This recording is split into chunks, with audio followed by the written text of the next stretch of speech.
Saludos, hermanos. Con ustedes el Padre Wilfredo Martínez. Para este sexto domingo de la Pascua de Resurrección, la Iglesia nos ofrece un tema que es vital para todos. Se puede resumir en dos ideas, aunque claro está, pienso compartir otras cosas más de estas ideas. Y es el amor. El amor. Y como subtítulo, la universalidad de este amor. En la primera lectura, que está tomada de los Hechos de los Apóstoles, el capítulo 10, versículo del 25 en adelante, nos presenta que Pedro visitó a una ciudad, Cesarea Marítima. Esta ciudad fue fundada en el año 22 aproximadamente antes de Cristo. Y visitó Pedro a un militar romano llamado Cornelio. Es interesante, según la tradición de la Iglesia, fue uno de los primeros militares del Imperio Romano que formó parte de la primera comunidad cristiana, la de Jerusalén. Eso llama mucho la atención. No confundamos este militar Cornelio con aquel centurión que se acercó en Cafarnaún, ciudad importante, muy comercial y de tránsito que quedaba cerca del lago de Galilea, aquel lago donde Jesús hizo las dos pescas milagrosas, así como también caminó sobre las aguas, calmó las aguas. En Cafarnaún, de los 3 años de predicación, el Señor duró mucho tiempo en Cafarnaún. Ahí estaba la casa de Simón Pedro. Ahí fue donde Jesús curó la suegra de Pedro. Y también en Cafarnaún, aquella casa que quitaron el techo, parte del techo para bajar a un paralítico, un enfermo, en una camilla. Bueno, esta ciudad era de tránsito para ir o venir hacia Jerusalén. Por ahí se pasaba para ir a la provincia de Anatolia, lo que hoy es Turquía.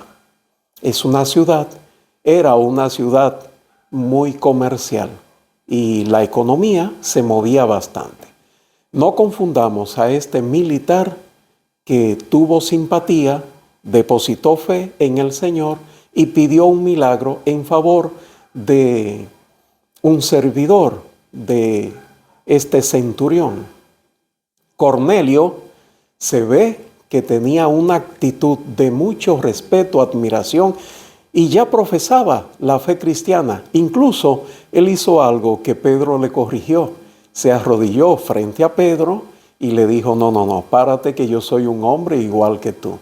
Eso es interesante y ya sobre eso podríamos también hablar en otro momento. Porque arrodillarse no necesariamente expresa que está idolatrando a una persona. De hecho, avanzo algo, aunque en el futuro toque ese tema. Cuando yo era pequeño, hace ya bastantes años, uno para besarle la mano al papá, a la mamá, a los abuelos, el padrino, bendición tío, bendición papá, hacía un gesto de arrodillarse. Y nadie interpretaba como que era idolatrar, sino más bien una actitud de respeto y de obediencia hacia ese pariente al que uno le debía esa vinculación. Bueno, entonces Cornelio recibió el Espíritu Santo y tanto Pedro como sus acompañantes que provenían del judaísmo, pero que ya eran parte de la iglesia, se sorprendieron. Y dijo Pedro, y comparto con ustedes ese texto que está bueno, solamente 2 ideas. Pedro tomó la palabra y dijo, está claro que Dios no hace distinciones, es decir, diferencia, que Él acepta al que le teme y practica la justicia, sea de la nación que sea. Es interesante ese hecho, señores, porque aquí se expresa la universalidad del plan de Dios.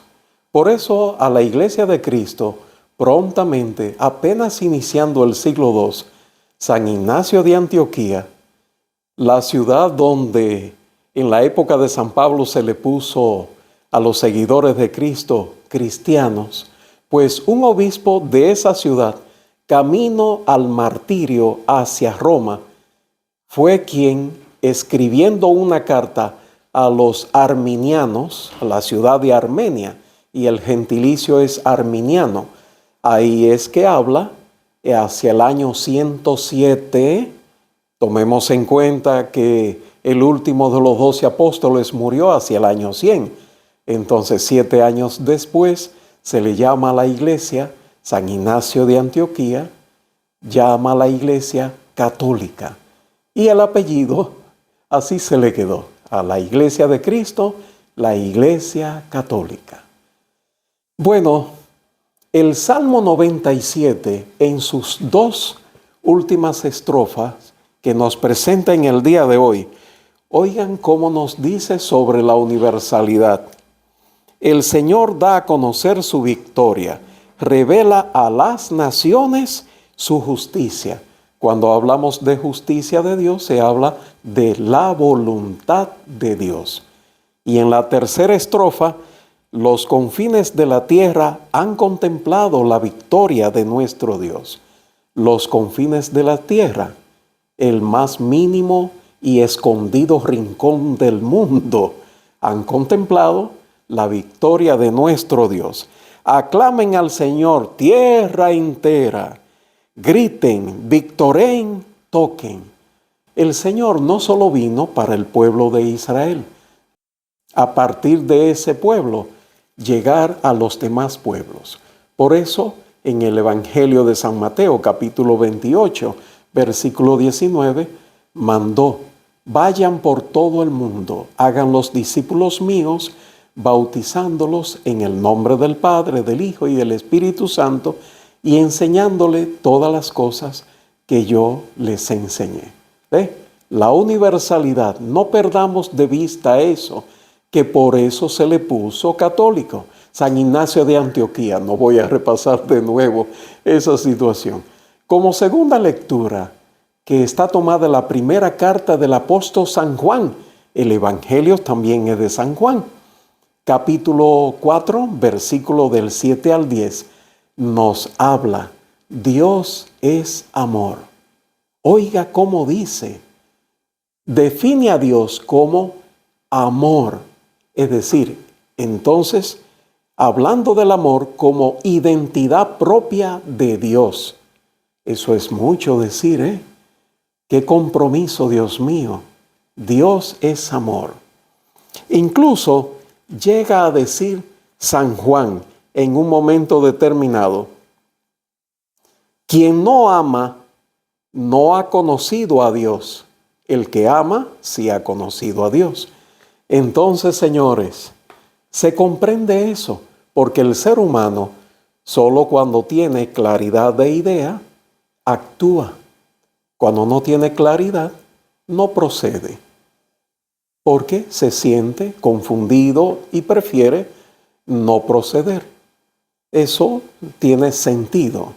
De hecho, se ha probado que la planificación, todo proyecto, pequeño, grande o mediano, requiere sobre todo un 80% de planificación, de verificar, de definir, de proyectar, todo bien específico, y un 20% que es la ejecución. Eso no es extraño. Hay personas que no les gustan sentarse, reflexionar, tomar conciencia, definir proyectos, definir los pasos y proyectar. Hay personas que prefieren, ¿qué es lo que tanto están hablando? ¿Para dónde que hay que ir? Vamos, síganme, vale. Y cuando van de camino pregunten, ¿y a dónde que van? No sé, lo importante es que estamos caminando. No, así no. Perdemos esfuerzo, perdemos tiempo. Se trata de que tomemos conciencia de las necesidades, sobre todo las prioritarias, y que caigamos en la cuenta de qué nos está pasando. Y a partir de ahí elegimos una necesidad fuerte y definimos un plan, un proyecto, sin perder de vista la meta que después definimos y dando los pasos que constituyen pequeñas metas para alcanzar una gran meta. Bueno, el Evangelio es el capítulo 15 del Evangelio de San Juan. Maravilloso, Dios mío. El mismo Jesús nos habla. No sé si ustedes se han detenido en el Evangelio de hoy, cómo comienza, termina, pero no nos fijemos en la materialidad de las palabras, sino en el contenido. Y dice, dijo Jesús a sus discípulos, como el Padre me ha amado, así les he amado yo, permanezcan en mi amor. Al final dice entonces Jesús, esto les mando, que se amen unos a otros. Nos presenta que el origen del verdadero amor está en el Padre y en el Hijo, y que debemos vivir ese amor, y nos da como mandamiento ese amor. Esa es la gran tarea. Sobre el amor podemos hablar sobre varias versiones del mismo. El amor eros, el que entendían los griegos, ya en el siglo V antes de Cristo, se hablaba de eros. Existe, hablando de eros, una deidad que tenían los griegos antes de Cristo, una deidad.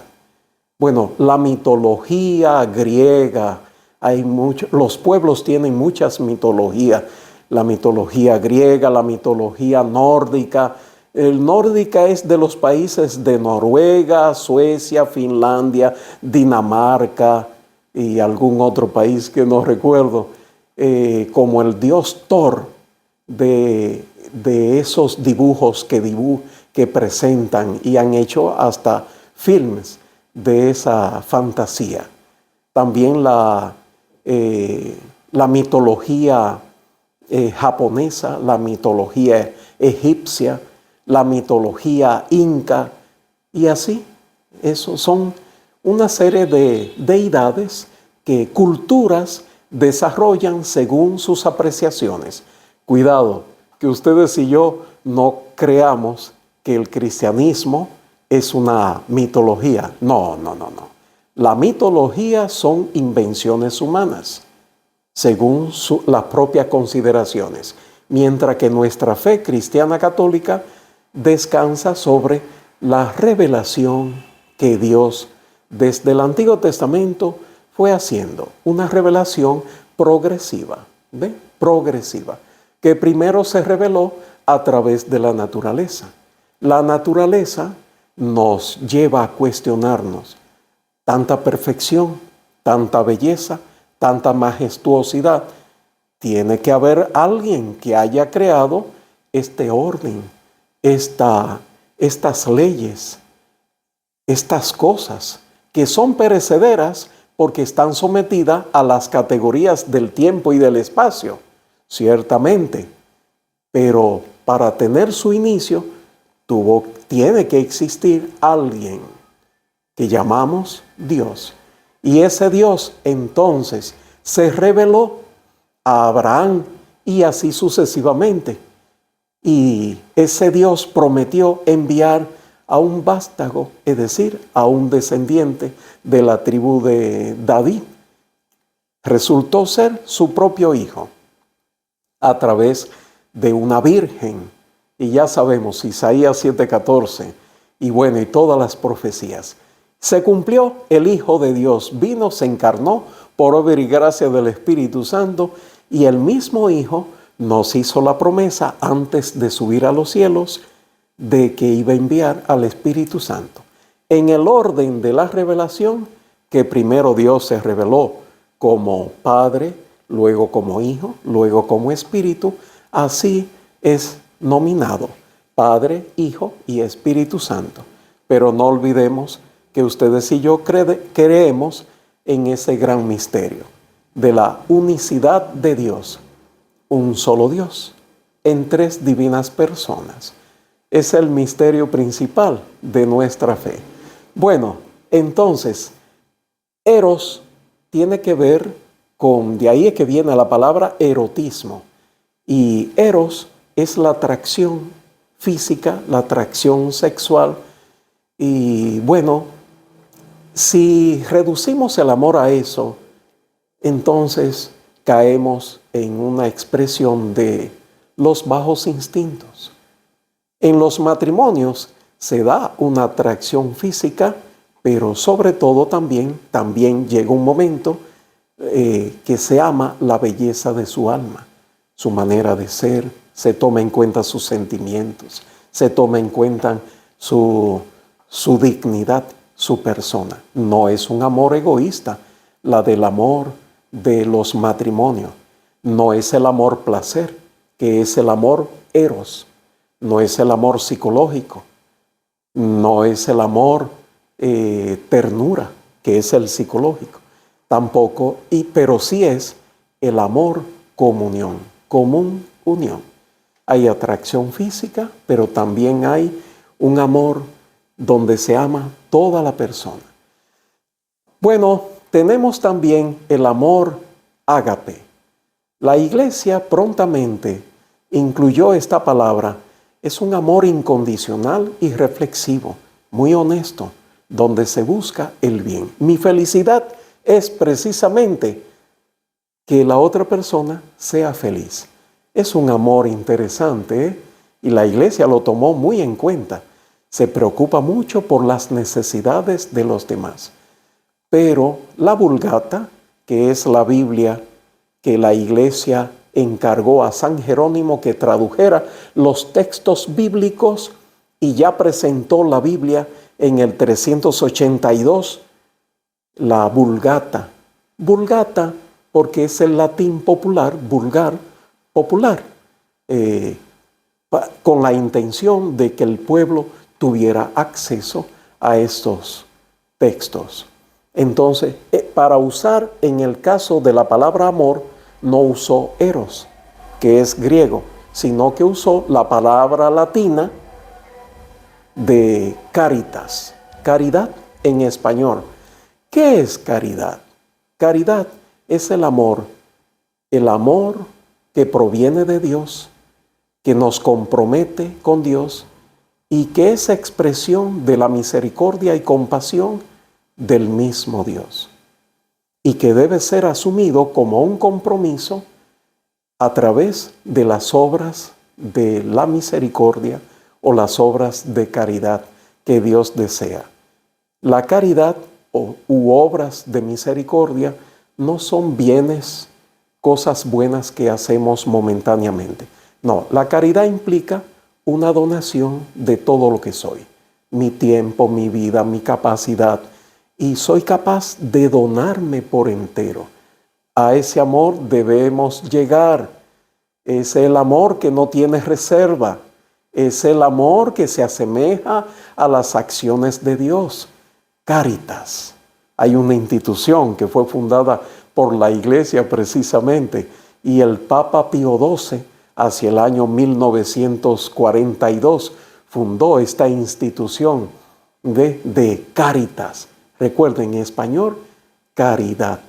Que ustedes y yo entonces seamos capaces de poner en alto el nombre de Dios a través de esas expresiones de caridad asumida por ustedes y por mí en los demás, en la familia y en la comunidad.